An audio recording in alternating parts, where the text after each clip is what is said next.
Hey guys, Science1324 here, and today I'm going to show you how I built this Deep Dive GoPro rig.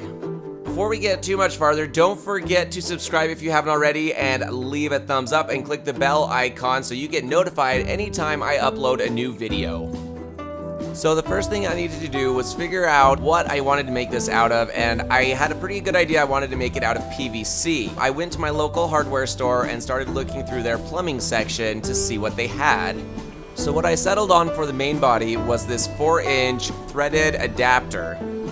The other things I ended up getting were 500 feet of masonry string, 2-inch PVC pipe, 1/8 inch polycarbonate sheet for the windows, plastic weld so I could attach the polycarbonate windows to the housing, the 4-inch threaded PVC adapter and a threaded end cap to seal it up, Teflon thread tape to help the thread seal and keep the water out, and 2-inch threaded adapter and end cap for the 2-inch PVC pipe, which was going to be the housing for the flashlight. I also got 2 eye bolts with nuts to attach the string to lower it, as well as the ballast weight to the bottom of it. Once I got home, I threw the polycarbonate sheet into my laser cutter to cut out the windows.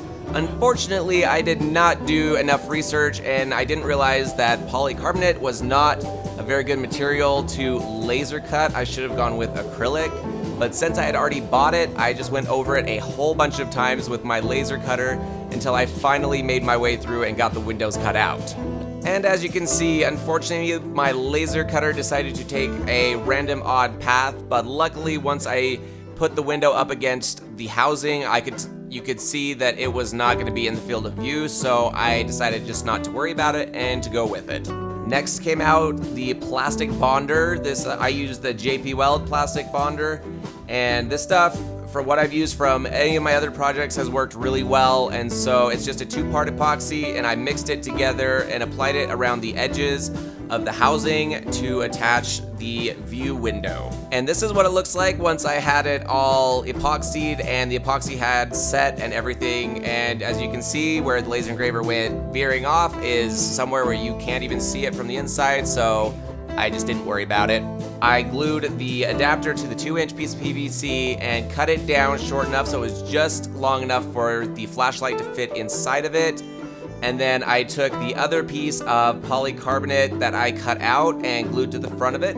I then drilled 2 holes, one in the top and one of the bottom of the housing for the 2 eye bolts, and I sealed both of those up with more of the plastic bond. Then I attached the housing for the flashlight to the main housing by using more of the plastic bond, and I used a very large amount of this because I didn't want the flashlight falling off. Once the epoxy had finished curing, all that was left to do was put the flashlight in its housing, and of course I had to turn the flashlight on before I put it in there, and put the GoPro in its housing, put the end caps on, and twist them really tight to make sure they were watertight. Once I did that, it was ready to go throw in the lake.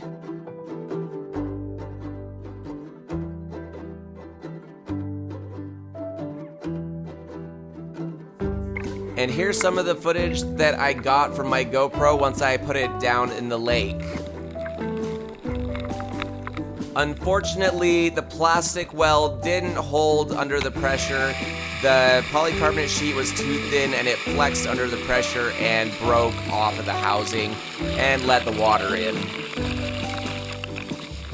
So I think the next time I do this, I am going to be pulling the rest of the window off, and on Amazon I found some nice domed acrylic windows that fit perfectly over that. So I'm going to order those because those won't flex as much and it should stay sealed, and hopefully it won't leak. Luckily, I did have a case on my GoPro, so even though it did leak, the GoPro case held. Even though it was deeper than the rating for the GoPro case, somehow miraculously it held together and the GoPro didn't get wet.